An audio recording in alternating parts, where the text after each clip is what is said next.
fue la conferencia que te Corá, esa entrevista entre el general Bartolomé Mitre y el mariscal Francisco Solano López, que al menos por el lado paraguayo buscaba ganar tiempo también, además, pero también buscar un camino hacia la paralización de las actividades bélicas, un alto al fuego. Y por supuesto eso tiene mucho que ver con el momento en que vivía el ejército paraguayo, pero que a la vez también sirvió muchísimo esta conferencia para que las armas paraguayas tuvieran un tiempo prudencial para culminar el trabajo de fortificación de las trincheras, de realización de las trincheras y fortificación de todo ese sector de Curupaytí, que después fue fundamental para la defensa en esa zona, y obviamente como consecuencia directa la gran victoria que dejó paralizadas las tropas aliadas posteriormente al 22 de septiembre.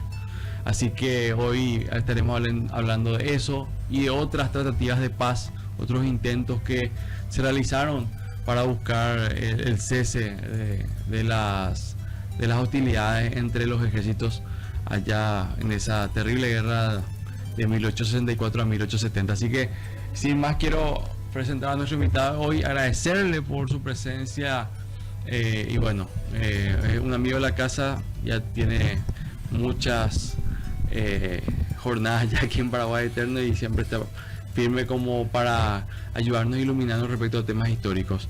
Buenas tardes, Eder Acosta, ¿cómo te va? Buenas tardes, Juan Marcelo, el gusto nuevamente de poder compartir contigo y con tu audiencia, teleaudiencia en este caso, sí. Ya, ¿verdad? Para hablar un poquitito sobre uno de los aspectos, el aspecto diplomático durante la guerra contra la Triple Alianza, la Guerra Grande. Algunos intentos por conciliar a las partes y llegar a la paz. El que siempre recordamos es el que nace por parte del mariscal Francisco Solano López, que es la entrevista en Yataití Corá, que se desarrolla el 12 de septiembre de 1866. Así es, Eder. Ayer se cumplió un aniversario más de esa conferencia que es muy recordada por el hecho mismo de que se encuentran en pleno campo de batalla, digamos, de los dos comandantes de las ambas fuerzas. Bartolomé Mitre, entonces también presidente de Argentina, y también por el otro lado nuestro presidente y comandante en jefe, el mariscal López, en un encuentro que tuvo varios condimentos, varios digamos eventos subsidiarios que son bastante pintorescos. También el encuentro entre las tropas mismas en un momento de paz donde, bueno, se pusieron a compartir, de hecho, estas tropas antes de volver a la guerra, y esa tregua claramente que se da para que sea posible esta entrevista, con todos los riesgos que significa tener una entrevista en medio del campo de batalla entre dos ejércitos que están en pie de guerra, por supuesto, ¿verdad? Así que todos esos condimentos tiene lo que fue la entrevista. Ya te Corá. Más allá de la entrevista también, como mencioné al principio, queremos hoy tocar y hablar de lo que fueron otras tratativas de paz y otros protagonistas dentro de estas tratativas, algunos diplomáticos, y también las trampas que se pusieron en algún momento en el medio de todas estas gestiones para evitar que realmente se llegue a la paz, sino extender más el conflicto armado. Respecto a eso que estoy mencionando, Eder, ¿cuándo empiezan, digamos, las primeras tratativas, quizás, si podemos llamarle oficiales o extraoficiales, en busca de un acercamiento, de una conversación entre ambas partes? Porque acá estamos hablando de prácticamente 4 partes. Por un lado, los aliados, Argentina, Brasil, Uruguay, y obviamente por otro lado, Paraguay. Tampoco había una autorización por parte del Tratado Secreto de Triple Alianza para buscar la paz de manera separada, tenía que ser de manera conjunta, que es otra de las cuestiones mismas que el propio Mitre le recuerda a López en la entrevista. Entonces, ¿para qué la reunión? Entonces, volviendo un poco a la pregunta inicial, ¿cuándo empiezan, cuáles fueron las primeras tratativas o cuándo inicia esa voluntad de buscar un poco la paz, o conversaciones al menos entre ambos contendientes? Mira, existe esa proposición del ejército de parte del gobierno paraguayo ya cuando la guerra comenzó, ¿verdad? En septiembre de 1866. Y antes, a la par y posterior a esta entrevista que se desarrolla entre Mitre y López, ya hubo otros intentos de paz por parte de otros países. De todo el análisis, de toda la documentación que encontré, no sé si estoy equivocado, pero en ningún momento hubo esa intención por parte de los aliados de encontrar la paz.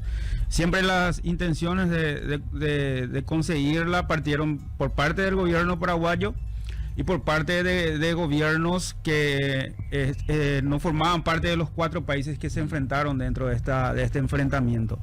Podemos recordar puntualmente los casos de Perú, por ejemplo. Perú es uno de los que se manifiesta a favor del Paraguay y por conseguir la paz. Otro país es Chile, y también tenemos el caso de Colombia, que se pronuncian en el mismo tenor que Perú. En ese sentido, de repente somos muy, no sé si decirle, bueno, no nos recordamos tanto del caso de Perú, que prácticamente tuvo las mismas manifestaciones de Colombia, pero nosotros siempre en la memoria tenemos más viva las manifestaciones que partieron por parte del gobierno colombiano. Y detrás de todo ese mito y la leyenda de la nacionalidad colombiana a favor de los paraguayos, ¿verdad? Pero el caso es que Perú efectivamente se pronuncia a favor de la paz e incluso intenta en varias ocasiones llegar a la paz. Se presenta como una opción para servir de árbitro, como un neutral entre ambos países. Pero cualquier intento de alcanzar la paz siempre terminaba tropezando con el artículo 8 del Tratado de la Triple Alianza, que hablaba de que la guerra iba a cesar que una vez que el gobierno paraguayo dejaba de ser gobierno. Sí. Ese era el requisito principal por parte de los aliados de poder concretar la paz. Entonces, siempre se tropezaba con ese artículo 8 y en ocasiones terminaban callándose por un tiempo los representantes del Imperio Brasil para no responder a esas notas que enviaban estos países, para ganar tiempo sobre todo. Claro. En ese sentido, la diplomacia brasileña era muy hábil. Tenía un cuerpo diplomático bastante capacitado, es decir, tenía la experiencia ya de los portugueses, ¿verdad? Entonces, incluso hubo intentos por alcanzar la paz antes de que comience la guerra, que es el caso de la documentación que se intercambia entre paraguayos y uruguayos en 1864. Específicamente, el 13 de junio de 1864, el representante del Uruguay que estaba aquí en Paraguay solicita la intervención del Paraguay ante la posible invasión del Imperio del Brasil, sí, al territorio uruguayo. 4 días después responde Verges. Toda esta serie de documentaciones están en el archivo de Gil Aguinaga, que está en el Ministerio de Defensa. Un folio completo es de esta tratativa diplomática de evitar la guerra en el Río de la Plata en 1864. Se presenta a Verges su contestación y dice que con gusto el Paraguay va a acceder a intermediar entre uruguayos y brasileños para evitar la guerra, y ahí se trae al tapete la doctrina diplomática, el equilibrio de los estados. El equilibrio del Río de la Plata como un sustento político, geopolítico que López expone, digamos. Claro, pero la solicitud de mantener el equilibrio del Río de la Plata ya aparece en la documentación de los uruguayos cuando ellos solicitan que el Paraguay intervenga. Ya ellos ponen en un párrafo que es un peligro que se rompa el equilibrio entre los estados en el Río de la Plata. Luego de aceptar Verges, envía su contestación al Uruguay, envía una carta al Brasil, diciéndole que iba a ser intermediario entre el Brasil y el Uruguay. Finalmente, unos días después, el Uruguay va a decir que ya no es necesario que el Paraguay intermedie porque ya se habían solucionado las diferencias entre Uruguay y el Brasil. Posiblemente lo que el Imperio del Brasil en ese momento hizo fue acercarse a los uruguayos y decirle, bueno, vamos a limar asperezas, vamos a llegar a un acuerdo diplomático, pero con la intención de ganar tiempo. Para luego invadir. Para luego poder invadir. Entonces el Paraguay le contesta nuevamente al Uruguay y le dice, bueno, ya que llegaron a un acuerdo a sus diferencias, entonces nosotros retiramos nuestra intermediación. Sí. Eso es en junio de 1864. O sea, el Paraguay en ningún momento en ese momento quería, si es que quería ir a la guerra, como muchos dicen de los detractores de López, no se hubiese ofrecido como intermediario. O sea, no hubiese aceptado como intermediario entre el Brasil y el Uruguay. Y finalmente envía la famosa nota en la que dice que cualquier invasión al territorio uruguayo iba a poner en riesgo también, en peligro al Paraguay. Iba a considerarse una agresión contra el Paraguay. Claro, y finalmente en agosto acontece todo eso. Finalmente en agosto ya se prácticamente, diplomáticamente ya es inevitable todo eso y ya empieza la escalada, que finalmente termina en la cruenta guerra, ¿verdad? Sí. Primeramente con la invasión a Cerro Largo, Uruguay, ¿verdad? Las tropas imperiales. Sí. So pretexto supuestamente también, entre otras cosas, de que ganaderos brasileños eran molestados por el gobierno uruguayo al aplicársele impuestos muy altos, etcétera, etcétera. Y bueno, como mencionaste, después ya inicia la guerra y después, en contestación a esto, es que el Paraguay también, y corregime, Eder, el 12 de octubre de 1864 toma el Marqués de Olinda, ¿verdad? Y ahí ya empieza la escalada, ya totalmente, ya no hay vuelta atrás, ¿verdad? Primero comienza la guerra con el Brasil, sí, que va en diciembre de 1864, y luego comienza la disputa diplomática con la Argentina. Primeramente, lo solicitamos a los argentinos poder cruzar por su territorio, dicen que son neutrales, no nos permiten. Sin embargo, permitían lo mismo con el Brasil, e incluso le vendían toda la caballada y todo el ganado al ejército brasileño, ¿verdad? Entonces eso se tomó como que no eran neutrales y finalmente se le termina declarando a la Argentina para poder cruzar al Uruguay. Eso en marzo de 1865. Y el gobierno que era aliado de Paraguay, el Partido Blanco, ya dejaba de ser gobierno y ya tomaba el poder el Partido Colorado, que era aliado de los brasileños, ¿verdad? Sí. Bueno, y ahí se configura finalmente la Triple Alianza. Sí. Todavía no en papeles, pero sí en hechos. Se configura el escenario político para que Paraguay se quede solo.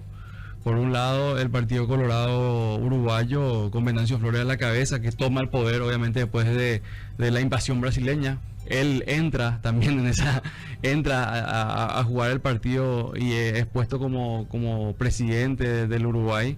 Y bueno, por el lado argentino conocemos también cómo está configurado el sistema. Más adelante, cuando entremos de pleno en la entrevista de Yataití Corá, hay un momento en que los tres generales que representan a los ejércitos aliados, sí, cuando llegan para saludarle al mariscal Francisco Solano López, el mariscal Francisco Solano López le señala directamente a Venancio Flores como el causante de todas las desgracias que se estaban desarrollando en el continente americano. Después de un momento se retira, por supuesto, que Venancio Flores de la entrevista, ¿verdad? Sí. Exactamente. Bueno, vamos a ir a la primera pausa ya. Estamos hoy hablando sobre las tratativas de paz, los hechos que condujeron también a la conferencia Yatay-Tícorá, era muy recordada en pleno campo de batalla, y también por supuesto sus antecedentes, la guerra misma en ese momento, cómo se estaba viviendo y qué significaron todos estos intentos por la búsqueda de la paz allá en 1866. 13 de septiembre del año 2025, hermoso sábado por cierto, estamos compartiendo aquí en compañía de Acosta, con quien estamos hablando sobre las tratativas de paz, los intentos de conversaciones entre los contendientes durante la guerra de la Triple Alianza, específicamente recordando también lo ocurrido en la conferencia Yatay-Tícorá un 12 de septiembre de 1866, en las previas de lo que sería posteriormente la más grande victoria de los ejércitos paraguayos, del ejército paraguayo en la historia, en su historia. Me refiero a la batalla de Curupayté, que ocurrió 10 días después, un 22 de septiembre de 1866, y donde se coronara la figura de José Dubigis Díaz como gran jefe militar.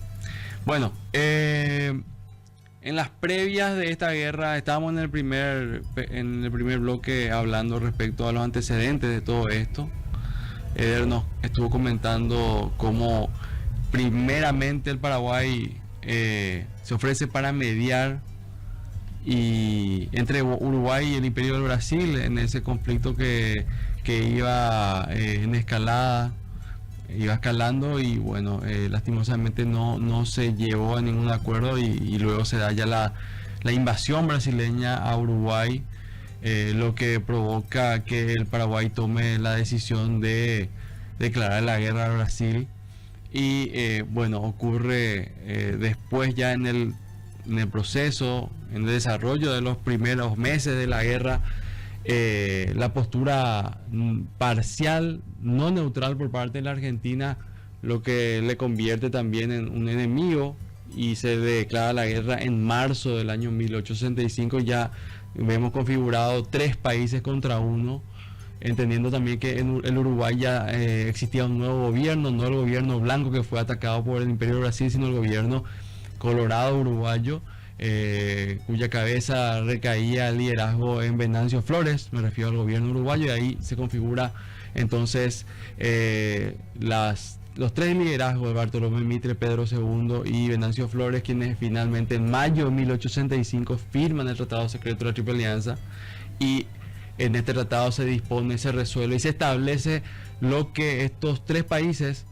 buscaban a través de la guerra: los objetivos políticos de la guerra, y por supuesto la retórica que señalaba que la guerra era contra un gobierno, o sea, contra López, no contra el Paraguay, no contra el pueblo paraguayo. Sin embargo, las costas, los perjuicios, los daños, el desmembramiento lo sufrió el pueblo entero.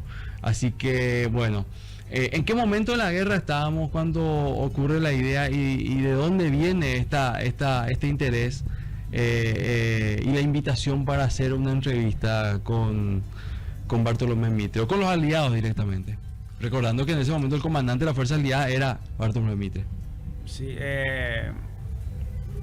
viene esa intención. Bueno, hay 2 hipótesis que se señala, ¿verdad? Estamos en 1866, ya pasamos un año, más de un año de la guerra. Se había publicado ya el Tratado Secreto de la Triple Alianza. Esto hace que muchos países se manifiesten a partir de ese mayo, de junio de 1866, todo a favor del Paraguay, claro, a consecuencia del conocimiento de este tratado secreto. Ya se iban a desarrollar las grandes batallas dentro de nuestro territorio, el caso de la batalla del 2 de mayo de Estero Bellaco y la batalla de Tuyutí, la del 24 de mayo de 1866, que es la batalla más grande que se registra en la historia militar de Sudamérica. Sí. El ejército paraguayo sufre un diezmo importante durante la batalla del 24 de mayo de 1866. Incluso la edad de reclutamiento se tuvo que bajar luego de eso para poder reorganizar nuevamente el ejército paraguayo.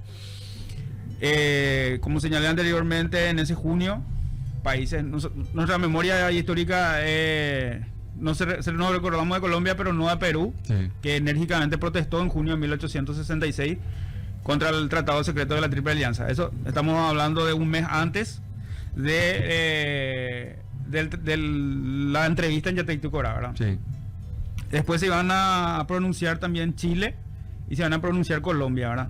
Estamos viendo que el contexto internacional ya gira a favor del Paraguay a consecuencia de este tratado secreto. El ejército paraguayo se diezma en mayo de 1866 y acá surge una hipótesis, dos hipótesis, ¿verdad? Una, que efectivamente el mariscal Francisco Solano López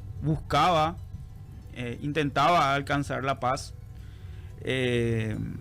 Acá podemos ver todavía la forma en que Centurión escribe sus memorias. Todavía no era tan a favor de López, porque el tratado secreto, la entrevista a Yataití-Corá, él lo narra en su tomo 2.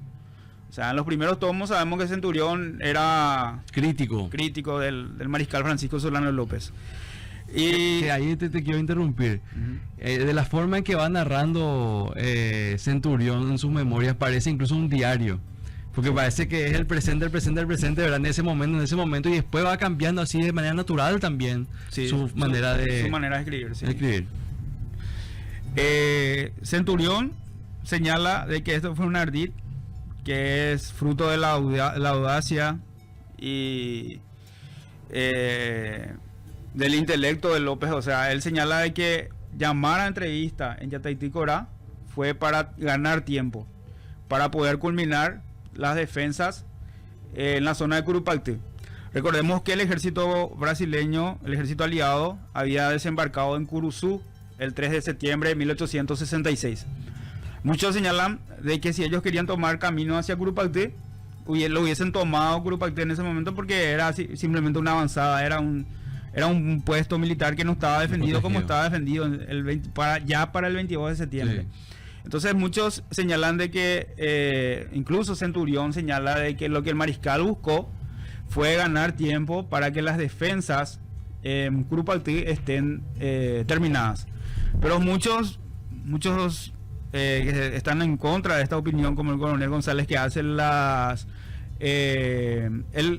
haciendo sus críticas, tiene pie de página en la memoria de Centurión. Sí. Él dice que el terreno ya estaba predispuesto a que sea una defensa natural contra el avance de los aliados. Pero Centurión dice que fue intentando ganar tiempo, es que finalmente se celebra la entrevista de Yataití-Corá. El 10 de septiembre de 1866 aparece el coronel Francisco Martínez, ayudante del mariscal Francisco Solano López. Se presenta ante la avanzada del ejército aliado con bandera de parlamento, con bandera blanca, pero señalan de que fueron recibidos a tiros. Thompson en sus memorias señalan de que no cumplieron con el reglamento establecido para la bandera de parlamento, ¿verdad? Que dicen que ya pasó media hora que había entrado el sol, que no se cumplieron algunos requisitos, pero que finalmente estos que estaban en la avanzada del ejército argentino fueron castigados por disparar contra... Y ahí dice el Centurión, ¿por qué castigarlos si estaban cumpliendo con con lo que decía la ordenanza, ¿verdad? Sí. Sí. Lo que sí que vuelve Martínez, se presenta al mariscal Francisco Solano López y le dice que no fueron recibidos. Le narra todo lo que acontece, y finalmente el 11 de septiembre de 1866 nuevamente aparece la bandera de parlamento por parte del campamento paraguayo enviado por López. En la nota decía que lo invitaba a una reunión en lugar y hora entre las líneas de ambos ejércitos. Es lo que decía el documento que le enviaba a López. Son recibidos por Bartolomé Mitre, quien antes de aceptar la invitación del mariscal Francisco Solano López, llama a los generales de los ejércitos brasileños y uruguayos, en este caso Venancio Flores y Polidoro, por el Imperio del Brasil. Tienen una reunión, deliberan entre ellos si era posible llegar a celebrar una entrevista con el mariscal Francisco Solano López. Venancio Flores contesta que era factible, vamos a hacer la reunión para ver qué es lo que nos quiere decir el mariscal Francisco Solano López, dice, ¿verdad? Y tampoco puso oposiciones, o no puso oposiciones. Se dice así. Oposición, sí. Sí. No se opuso Polidoro y dice, bueno, vamos a la entrevista con López. Finalmente, Mitre le invita al mariscal Francisco Solano López a entrevistarse en el lugar que se conocía como Yataitícora, que era una isleta rodeada de yataitíes. Entonces, finalmente en ese lugar nos vamos a reunir el 12 de septiembre en horas de la mañana. Envían nuevamente la contestación al ejército paraguayo y el mariscal al día siguiente se apresta en su carro, se pone su uniforme militar. Esa es una anécdota. En el Museo Militar del Ministerio de Defensa Nacional se cuenta con el traje que utilizaba en estas ocasiones el mariscal Francisco Solano López. Una capa, es verdad. No, el uniforme la levita, azul con los vivos rojos en la bocamanga y en el cuello. La capa esa que señalas es un obsequio que le hace Napoleón III. Pero en esa ocasión no utilizó ese capote militar el mariscal. Se vistió con ese uniforme, con el frac. Él usaba el uniforme de general. Y en la entrevista de Yataitícora utilizó el uniforme de general. Porque el uniforme de mariscal se hacía solamente en Europa. Y cuando a él lo ascienden a mariscal, ya la guerra estaba desarrollada en 1865. Recordemos que a la par que se le declara la guerra a la Argentina, a él se lo asciende a mariscal. Sí. Y no pudo traer su uniforme de mariscal, no pudo mandar a confeccionar. Entonces utilizaba el uniforme de general. Que es el uniforme que conocemos todos. El clásico todo. Azul, acabas de mencionar. Sí, con los vivos rojos. La icónica imagen del mariscal, la que tiene colores, ¿verdad? Obviamente. Sí. Y la estrella del Orden Nacional del Mérito en el pecho. Sí. El kepis de general, pantalón del mismo material de la levita. Y así se presenta y se pone un poncho. Y es el poncho que se pone encima para la entrevista en Yataitícora. Dice el centurión que no le deja de admirar, dice la palabra de centurión. ¿Por qué? Porque era un poncho que un representante de Pimienta le había regalado al presidente Carlos Antonio López. El brasilero Pimienta. Sí, al brasileño. Le regala ese poncho y dice que tenía la corona imperial bordada en el cuello. Y dice... estando la situación y cómo López tenía animadversión en contra del Imperio de Brasil, es raro que nunca haya mandado quitar la coronita que tenía bordada en el poncho que usa ese día en la entrevista de Yataitícora, ¿verdad? Sí. Finalmente toma el carruaje tipo americano de 4 ruedas, es acompañado por un séquito de 20 oficiales, una guardia de 24 soldados de caballería que eran del regimiento de dragones o Acaberá. No van con su uniforme de parada, sino que el uniforme de campaña, dice centurión, por ejemplo, en ese caso.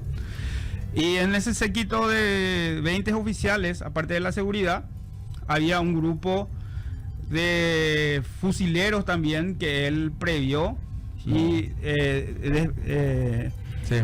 se despliega en las primeras líneas de avanzada del ejército paraguayo.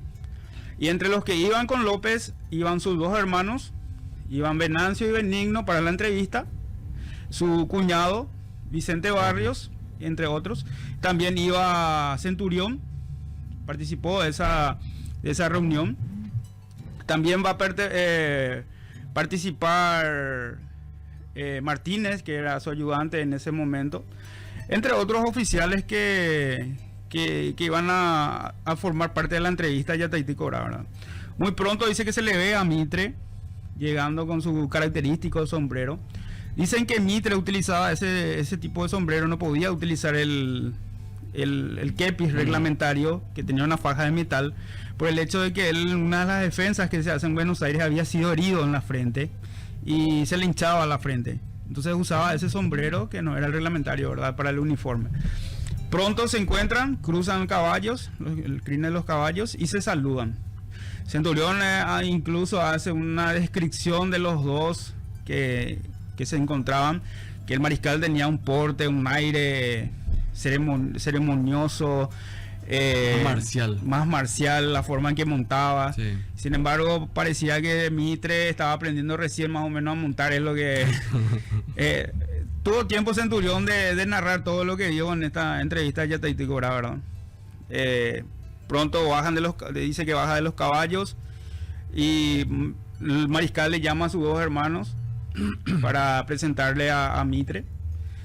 También le llama a Vicente Barrios, que era su cuñado, para presentarle a Mitre. Mitre le presenta a varios otros oficiales. Primero le hace llamar a los dos, como señalé anteriormente, Flores y Polidoro, que son los que representaban a los ejércitos de cada país.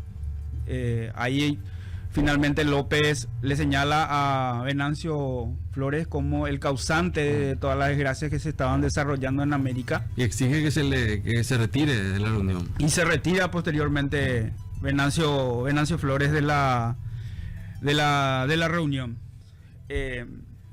Después hay un hecho particular de que entre tantos oficiales que tenía el ejército, de tantos jefes que tenía el ejército argentino, el mariscal Francisco Solano López pide conocer al coronel Rivas. Le quería conocer al coronel Rivas. No sé qué desconozco, ¿verdad? Si es que el mariscal ya estaba al tanto del trabajo que él estaba haciendo.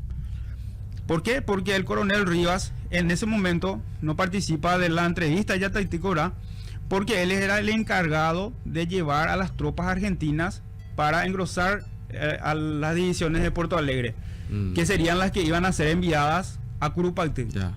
Entonces, capaz tenía cierto conocimiento, información del mariscal de que el coronel Rivas era el que estaba haciendo ese trabajo, y le pregunta y el otro cae. Claro, quería confirmar. Quería confirmar, sí. Y le dice, está haciendo un trabajo fuera de las líneas de... Le responde Mitre. Sí. Yo creo que en ese momento él tenía algún dato y confirma el otro le confirma con eso de que Rivas era el encargado de estar levantando a al ejército argentino que iba a engrosar al ejército brasileño para el asalto en Curupaytí, ¿verdad? Natalicio Talavera señala que una de las cuestiones que se llevó a hablar es que el mariscal le dice, me hubiese gustado conocerle en otras circunstancias, dice que le dice a Mitre. Y Mitre le dice, pero si nosotros ya tuvimos contacto, ya pudimos hablar anteriormente en ocasión de reunirnos. Y ahí el mariscal le dice, nos reunimos, pero en esa ocasión hablamos de libros, le dice. Pero nunca hablamos de política en ese momento en que nos reunimos. Lamento el mariscal de no haberle conocido en otras circunstancias a Mitre, ¿verdad? Finalmente, todos los séquitos, los 20 oficiales que acompañan a Mitre, los 20 que le acompañan al mariscal, se retiran de ese lugar.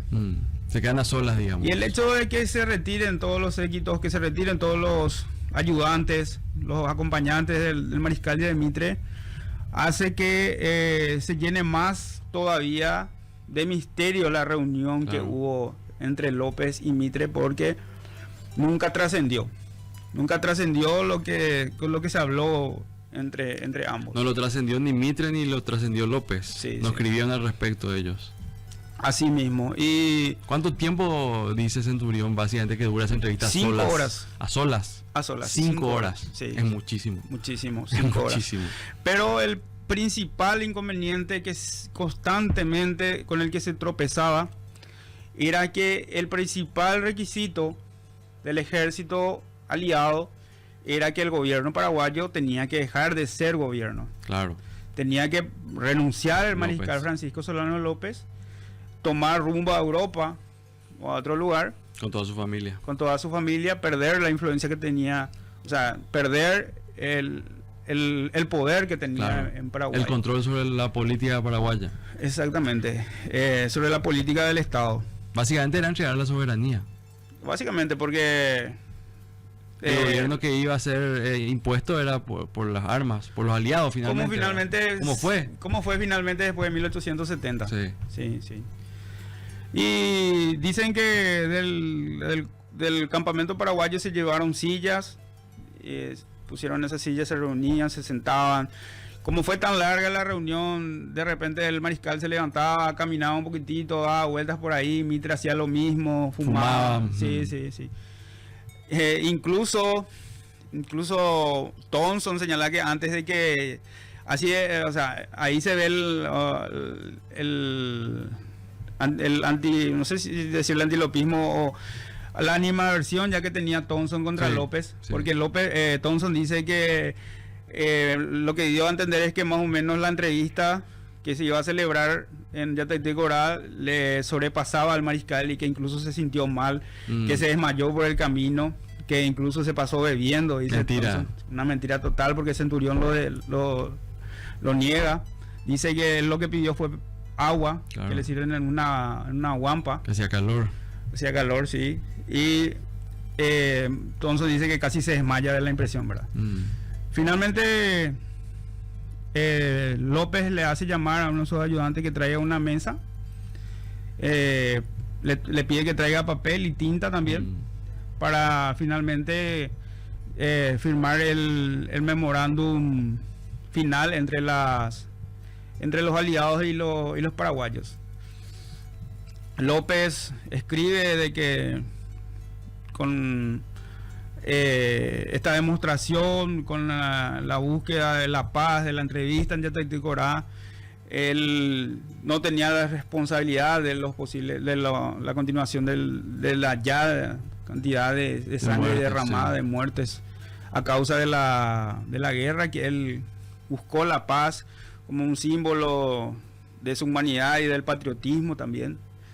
Y Mitre dice que no solamente es una posición de su gobierno, sino que es una posición por parte de los gobiernos aliados, las imposiciones del tratado secreto. Claro, o sea, él trata un poco de justificar también. O sea, vemos que ahí hay un Mitre que no digo que baja la guardia, pero dice más o menos, aunque yo quisiera, no puedo, básicamente, ¿verdad? Porque el tratado secreto de la Triple Alianza decía que cuando les convenía, ¿verdad?, cumplían en ese apartado. Después violaron. Que decía que para llegar a un acuerdo, para llegar a la paz, una cuestión de tratado de límites y todo eso, tenían que estar de acuerdo los tres países. Argentina, Brasil y Uruguay, tenían que estar de acuerdo. Ellos estaban imposibilitados de firmar por separado la paz. Por separado la paz. Y eso le dice Mitre después de la entrevista de Yataití-Corá. Aunque yo quiera, si no están de acuerdo los brasileños y los uruguayos, no llegamos a ningún tipo de acuerdo, dice. Porque digo que cuando les convenía cumplían esta parte, porque bien sabemos que el mariscal Francisco Solano López fallece el 1 de marzo de 1870 y empiezan a firmar tratados por separado. 1872 con el Brasil, 1875 con la Argentina, por separado. Por separado. O sea, el Brasil fue el primero luego ya en violar el tratado secreto y quita posteriormente otro tratado, con la Argentina firma básicamente un acuerdo por el cual se deja en stand-by la violación del Brasil. Eso es posterior ya a 1872, para evitar que empiece un conflicto entre ambos aliados ya, ¿verdad?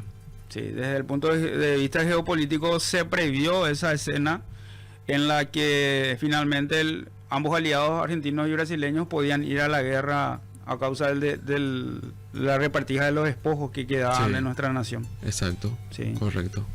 Hay otras cuestiones más que se recuerdan bastante, que ya son anecdóticas, porque creo que lo que mencionaste pinta demasiado bien, que es lo que Centurión, Thompson y otros fueron hablando, y esto es buenísimo, ¿verdad? El hecho de que Centurión, como el cronista principal de la guerra, haya sido una persona tan ilustrada porque pudo describir de manera magistral, desde su óptica claramente, lo que ocurrió durante la guerra. Tanto, no solamente hablamos de hechos bélicos, sino de los hechos políticos y humanos, todos los fenómenos sociales y culturales que se vivieron en medio de la guerra, eso muy bien, aparte de las ideas que se iban planteando, lo escribió muy bien Centurión. Y a la vez, como dijimos también al principio, en esas sus crónicas, él va pintando sus emociones, sus ideas a veces opuestas, su crítica a López, como lo hace de manera directa, como cuando sube al poder López mismo. Él critica la forma en que subió López al poder, critica también varias decisiones que va tomando, pero después va cambiando obviamente en el transcurso del desarrollo de la guerra, porque el liderazgo de López se impone claramente y se vuelve básicamente la causa nacional, la causa del gobierno, la causa del pueblo paraguayo por su supervivencia. La cabeza del líder se convierte, y lo es, el comandante en jefe, el mariscal López. Ahora, hay también otras cuestiones, como por ejemplo que las mismas tropas comparten durante esa reunión tan larga, las tropas argentinas paraguayas comparten, hablan, se intercambian cosas como cigarrillos. Incluso López le entrega cigarros criollos a Mitre. Y ahí se intercambian regalos protocolares, de hecho, también, sí, ¿verdad? Sí. Finaliza la reunión. Hay un puntito que señalaste sobre Centurión. Sí. De lo ilustrado que era Centurión para la época, para lo leído, lo instruido que era Centurión. Incluso él hace una comparación de una obra de Homero, donde se entrevistan Héctor y Ajax en el contexto de la guerra entre troyanos y griegos. Solamente que en esta ocasión finalmente ambos protagonistas no terminan peleándose como ocurrió en la obra de Homero. Dice, le compara a López y Mitre con Héctor, el príncipe de Troya, y Ajax, que era uno de los guerreros del ejército griego, ¿verdad? Sobre ese punto, sobre lo ilustrado que eran los tipos de comparaciones que de repente hacía Centurión cuando narraba las historias. Y si finalmente finaliza esta entrevista entre Mitre y López, hacen un intercambio de fustas, de regalos diplomáticos en el momento. López le entrega su fusta, su rebenque, que está hecho con una cabeza de marfil, piedra de marfil. Esa fusta que le perteneció al mariscal Francisco Solano López y que intercambió con Mitre, hasta el día de hoy está en custodia en el Museo de Mitre en Buenos Aires. Sí. Tuve la ocasión de, hace unos 5 años atrás, por ahí, por gentileza de la directora del Museo Mitre, porque no está en exhibición. No está en exhibición. Yo visité el Museo Mitre y no vi. No está en exhibición. Eso está en una reserva museográfica. Ellos señalan por lo valioso que es la pieza. Sí. No está exhibido directamente. Tienen guardado en un lugar más seguro, ¿verdad? Claro, es como un depósito especial. Un depósito especial, sí. Y en esa ocasión yo pude ver la fusta. Era grande, sí, una cosa. Sí. Se nota que es ceremonial la fusta, no es algo de uso normal. Para el caso de López sí era de uso normal, de uso cotidiano. De uso cotidiano. Sí. Y la fusta que recibe López de parte de Mitre es lo que se encuentra en el Museo del Ministerio de Defensa Nacional, en la sala Mariscal Francisco Solano López. Está ahí la fusta, es un rebenque que contiene una cabecita de perro, está hecho en oro eso. Eso le perteneció a Mitre. Eso sigue todavía en custodia en el Museo Militar del Ministerio de Defensa Nacional. Las actas de esa reunión no se conservan. Tendría que estar en el Archivo Nacional. O sea, yo desconozco en qué archivo, o sea, en qué sección esté. Lo que se escribió en esa ocasión es lo que yo pude rescatar de las memorias de Centurión. Claro. Él hizo ahí una transcripción del documento de lo que firmaron ellos. Que asumo debe existir también en Argentina. Una copia. Porque seguramente se hicieron 2 copias de eso. Y las contestaciones por lo menos tendrían que estar, porque López vuelve en una casita de paja, de adobe. Le esperan los miembros eclesiásticos. Sí. Y Elisa Alicia Lynch. Sí. Vuelve él de esa entrevista. Al día siguiente Mitre le envía la contestación formal diciéndole que no era posible llegar a una paz que pueda dar el cese definitivo al conflicto bélico. Y sí, hay muchas anécdotas que giran alrededor de la entrevista de Yataití Corá. La que más rápido viene a mi mente es la presencia de oficiales del ejército aliado y también legionarios que aprovechan la ocasión de la entrevista para acercarse a nuestras líneas, a las avanzadas paraguayas, y empezar a hacer campaña a favor del ejército aliado, intentando que se levanten en contra del gobierno nacional los miembros del ejército paraguayo y que se pasen al ejército aliado. Uno de los que más hizo ese tipo de campaña fue Flores, que envió emisarios. Dicen que un sargento mayor de apellido Díaz y su ayudante se acercaron a las líneas paraguayas para sí. hacer campaña en contra del gobierno nacional. Terminan presos. También ¿no son paraguayos, legionarios o uruguayos? No, esto dicen que eran argentinos. Argentinos. Porque ocurrió también los legionarios que fueron tomados ahí. Sí. No, los legionarios son Recalde. Pero Recalde, uno de los legionarios. Dicen que los legionarios se acercaron a las líneas paraguayas, empiezan a hacer en campaña nuevamente contra el gobierno nacional. Esto le cuentan al mariscal Francisco Solano López. Entonces el mariscal Francisco Solano López les dice que accedan a esa reunión, que vayan a la reunión. Entonces vienen estos emisarios, eran emisarios de Flores. ¿Eso en el medio de toda la entrevista se da o es después? La reunión que pide los legionarios con los paraguayos. O sea, ellos aprovechan la reunión en Yataití Corá para hablar. Y los paraguayos le dicen, bueno, vamos, amistosamente le reciben. Sí. Amistosamente le reciben, atendiendo las intenciones que tenían, ¿verdad? Claro. Entonces, bueno, vamos a reunirnos, dice, y vuelven nuevamente. Tenían el nombre anotado acá uno era Ruiz, el otro era Recalde. Tenían el nombre de los tres pero entre los tres el que se logra escapar es Recalde. Recalde es el que se logra escapar y llega y le cuenta a Venancio Flores. Pedro Recalde sí le cuenta a Venancio Flores que cuál era que terminaron todos presos, terminaron prisioneros finalmente. Sí.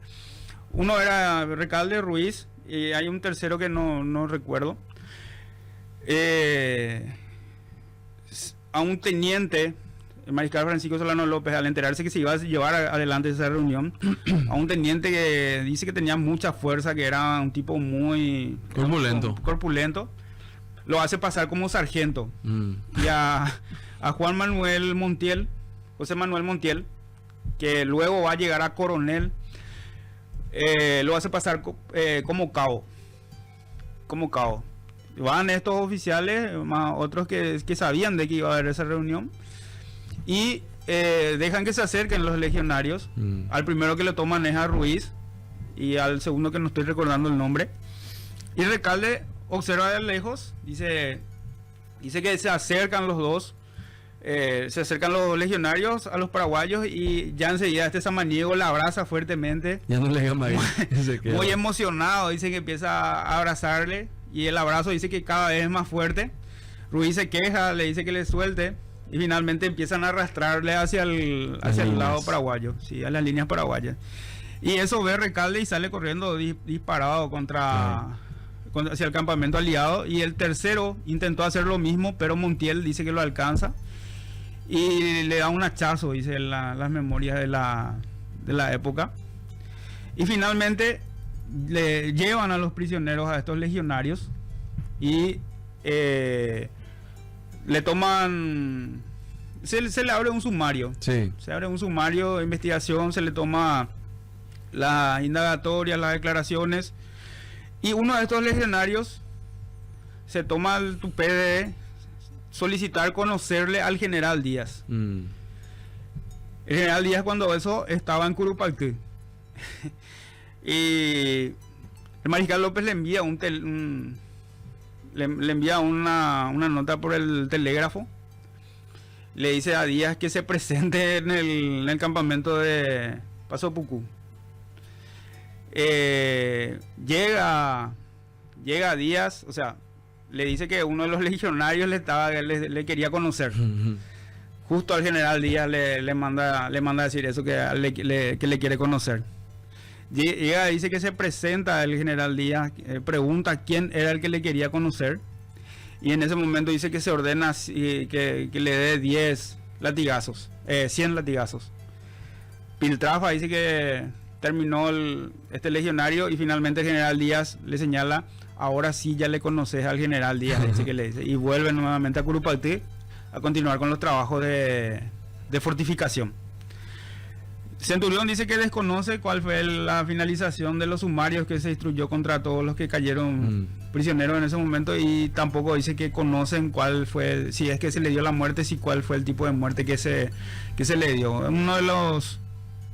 Una de las anécdotas que giran alrededor de esas entrevistas que se desarrollan en Yataití Corá, José Manuel Montiel, que participa también en esta entrevista Yataití Corá, y que participa en esta emboscada que se le hace a los legionarios que se animaron, que se atrevieron a acercarse a las líneas paraguayas a iniciar esa campaña en contra del gobierno nacional.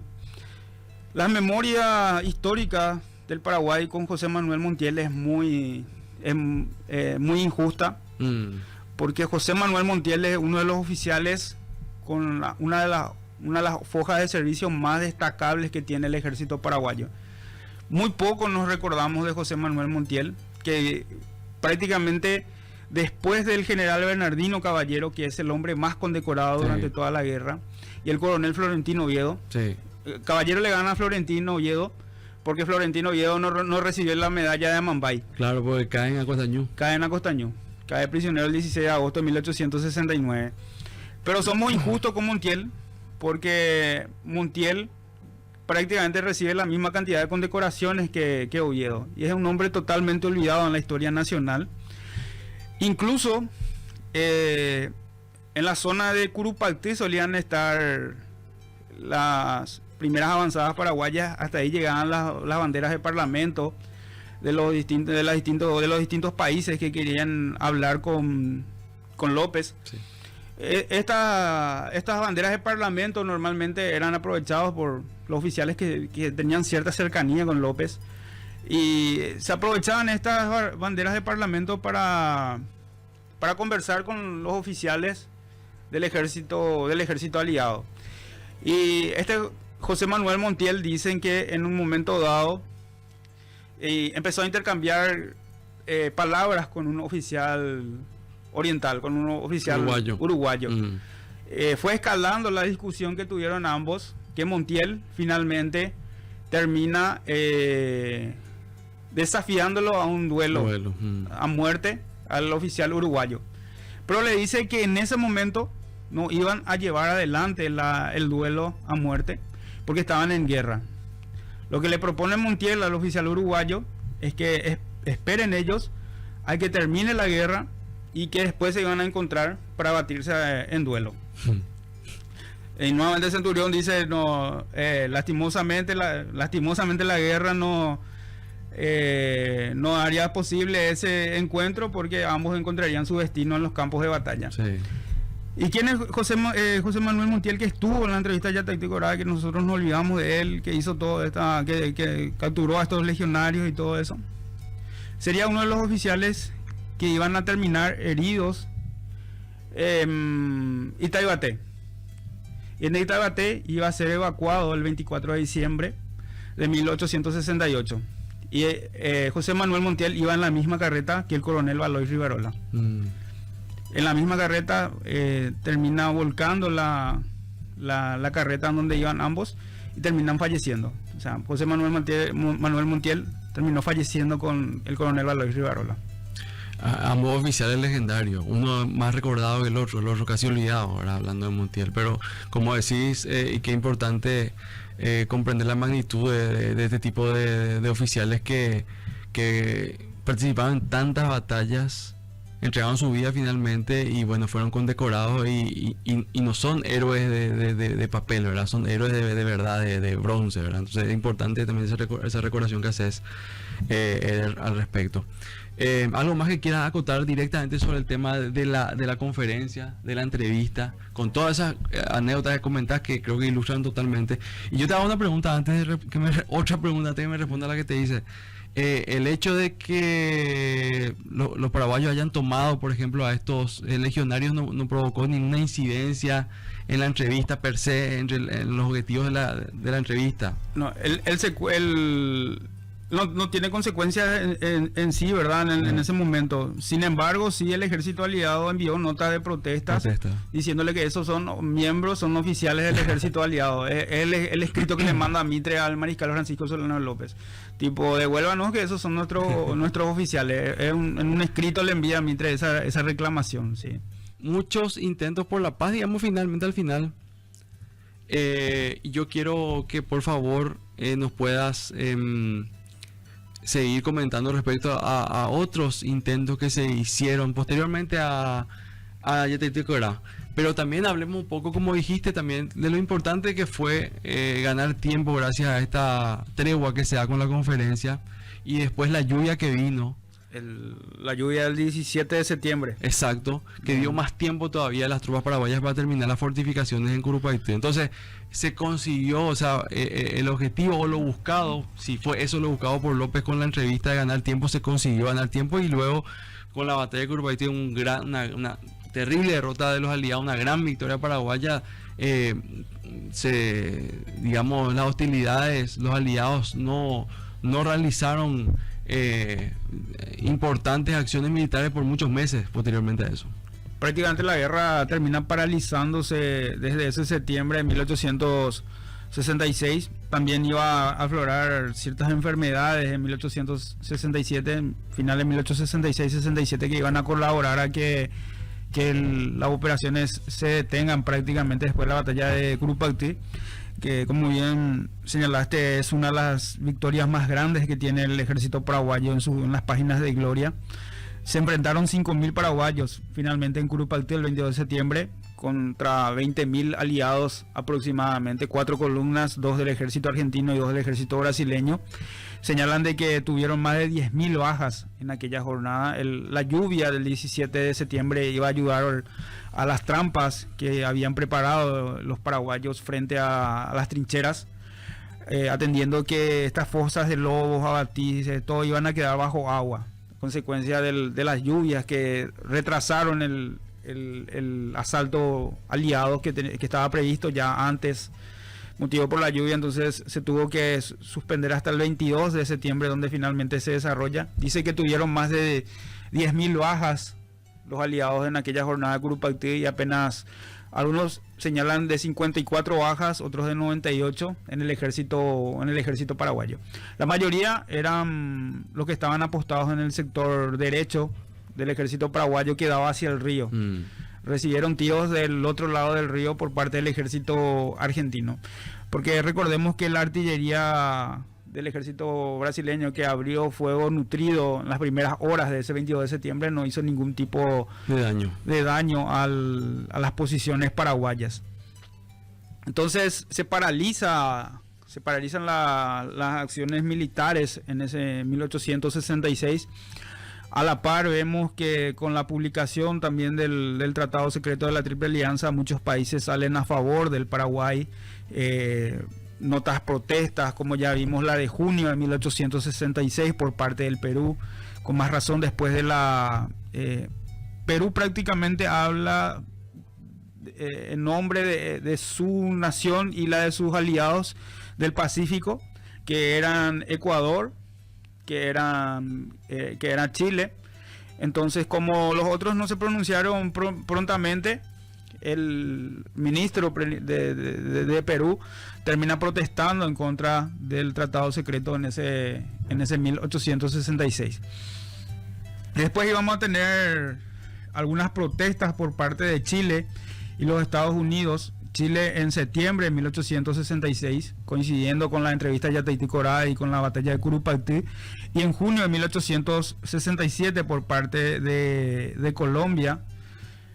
E incluso Bolivia también se manifiesta a favor del Paraguay. Está ahí detrás el presidente Melgarejo, que decía que contaba con una columna de 12.000 hombres, de 12.000 bolivianos que iban a ser enviados para engrosar al ejército paraguayo, cosa que, como sabemos, nunca aconteció. Tenemos en esa medida a estos tres países que se pronunciaron: Chile, Perú y Colombia, y después tenemos a dos grandes potencias mundiales, sí, militares, que se pronuncian en favor de buscar la paz. El primero es el gobierno de los Estados Unidos, en enero de 1867, con su ministro en Río de Janeiro, el general Watson West. Ellos dicen que van a buscar que se reconcilien los beligerantes, los paraguayos y los aliados, que iban a nombrar a un árbitro que iba a interceder entre ambos bandos para finalmente para concertar la paz. Como sabemos, el ejército brasileño el gobierno brasileño trató de ganar tiempo, no responde inmediatamente. En enero de 1867 los estadounidenses escriben.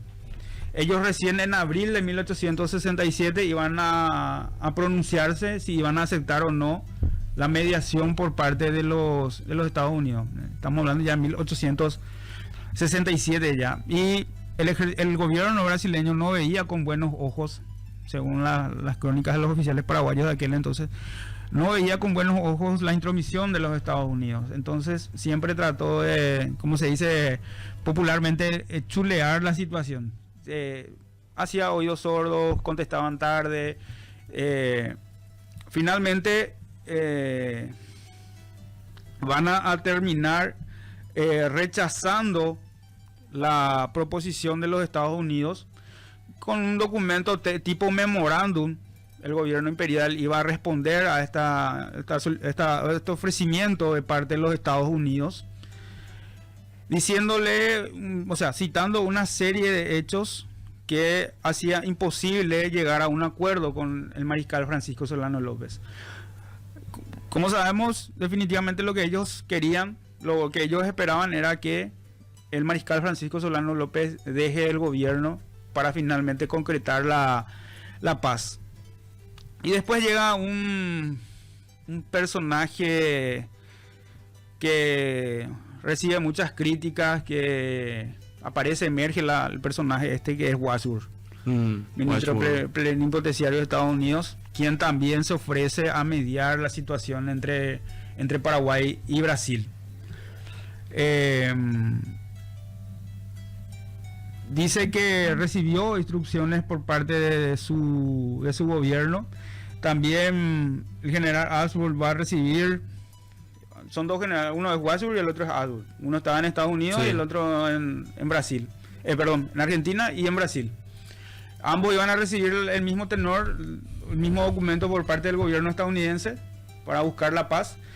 Le dicen que estaba poniendo en riesgo ya el comercio, la navegación de los ríos, la guerra, ya estaba produciendo muchas muertes. Entonces Estados Unidos intenta nuevamente, y López acepta que Wadsworth interceda entre Brasil y Paraguay, cuando, según señala Centurión, en ese momento todavía estaba bajo buenos conceptos Wadsworth para el mariscal Francisco Solano López, porque después sabemos que las crónicas señalan de que Wadsworth va a tomar ya no un papel neutral en el transcurso de la guerra, sobre todo ya a finales para el año 1868, toda la cuestión del cambio de gobierno en Asunción y todo eso. Sí. Algunos señalan de que él era prácticamente un vocero de Casillas, que intentaba que los hombres que estaban en Asunción constituyan un nuevo gobierno, dicen, ¿verdad? Que después esto va a ser todo va a dar para un programa completo Claro. en el análisis de qué es lo que aconteció con Guasur y los hombres que estaban en Asunción y ese intento de cambio de gobierno que después va a tener sus consecuencias durante la guerra. La tan recordada o conocida conspiración. Las conspiraciones, sí. Sí.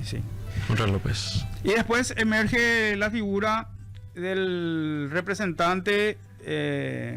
Bueno, después de eso nuevamente va a haber nuevos intentos, ¿verdad? Pero no van a ser aceptados. Ya en enero de 1868, nuevamente el ministro de los Estados Unidos en Río de Janeiro renovó su oficio para la terminación de la guerra. Ya estamos hablando del 68 y no fue posible. Es que siempre el requisito era que salga López del gobierno. López tomaba esto como un atentado contra su honorabilidad y contra la soberanía del Estado paraguayo de autodeterminarse y de elegir sus autoridades, ¿verdad? Sí. O sea, prácticamente el requisito que ellos ponían era sacar a un gobierno legítimamente constituido por establecer a un gobierno que se moldee a sus pretensiones en el contexto geopolítico en América. Y finalmente, una de las últimas naciones, uno de los últimos un imperio que intenta llegar a un acuerdo de la paz es el Gran Bretaña. Llega hasta Paraguay, señala Centurión que el apellido era Gol. Es un emisario británico que viene a ver la situación de los ingleses que estaban al servicio del gobierno paraguayo. Recordemos que durante el gobierno de don Carlos Antonio López muchísimos de ellos vinieron. También durante el gobierno de Francisco Solano López. Entonces él lo que venía era tratar de repatriar a sus conciudadanos. Dicen que muchos de que estaban en el interior de estos ingleses no quisieron volver, quisieron quedarse. Los que en su mayoría sí quisieron volver eran las viudas con sus hijos, sí fueron las que aceptan volver a su país.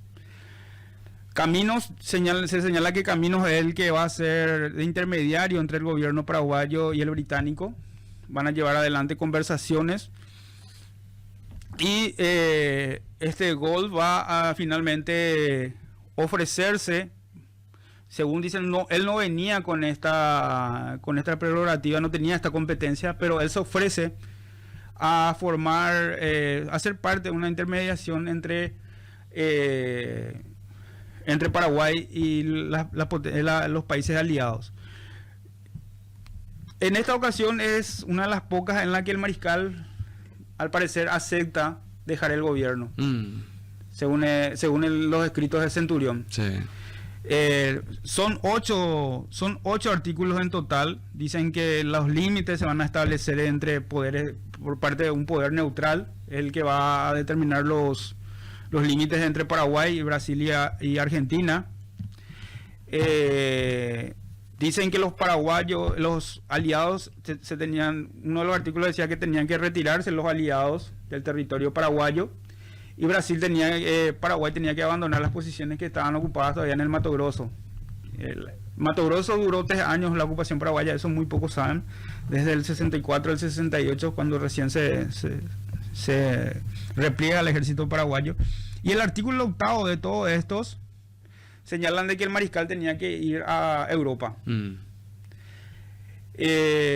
Va el representante británico hasta el campamento aliado. Y por supuesto que ahí dejaba el gobierno López, ¿verdad? Entonces parecía que iban a poder cerrar finalmente un acuerdo de paz. Pero Centurión señala de que en ese momento López se llegó a enterar por parte de gente que era partidaria, contrarios a Mitre, de que se venían desarrollando revoluciones en Argentina. Y le dicen que en cualquier momento, a consecuencia de estas revoluciones internas de la Argentina, los aliados iban a sentarse a negociar la paz por lo que estaban atravesando en sus propios países. Qué calamidad, dice Centurión, porque esto hace que López cambie de opinión y finalmente señala que ese artículo 8 iba en contra de la honorabilidad de él y del Paraguay, de poder autodeterminarse, de elegir su gobierno, sus autoridades, y finalmente termina rechazando nuevamente este intento de paz que se celebra ya en 1868 con los británicos. Es el más cercano entonces que estuvo de llegar a un cese de hostilidades y finalización del conflicto. Sí, porque después viene McMahon. Llega McMahon en diciembre del 68, se retira nuevamente antes de que se desate todo lo que se desató en Cordillera. Y prácticamente en ese diciembre del 68 ya empiezan las delegaciones a abandonar el Paraguay. Sí. Impresionante. Impresionante. Y bueno, pensando nomás atrás, viendo cómo se sucedieron las cosas, ¿verdad? Más de 150 años después. Lo difícil de tomar ciertas decisiones y ver cómo se derrumba todo, ¿verdad? Y cómo no hay forma de retroceder lo que ya se vino gestando en más de 3 años de guerra, y esos intentos por llegar a la paz fueron todos infructuosos, lastimosamente, ¿verdad?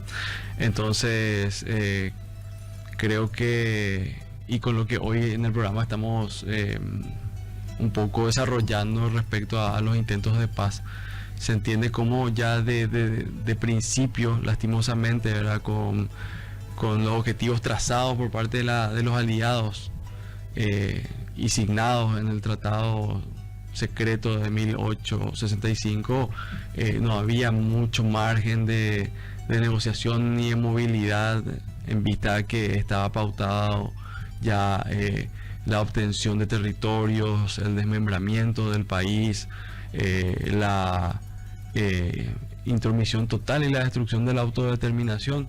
Cuestiones que hoy es fácil quizás analizar y decir, no, López hubiese directamente renunciado. Pero la renuncia de López no era solamente la renuncia de López, significaba la entrega total de la soberanía, que finalmente por las armas esa destrucción se da por una cuestión directamente que tiene que ver con el objetivo político de los aliados de conseguir lo estipulado en el tratado secreto, y lo que significa usar las armas para conseguir todos esos objetivos políticos.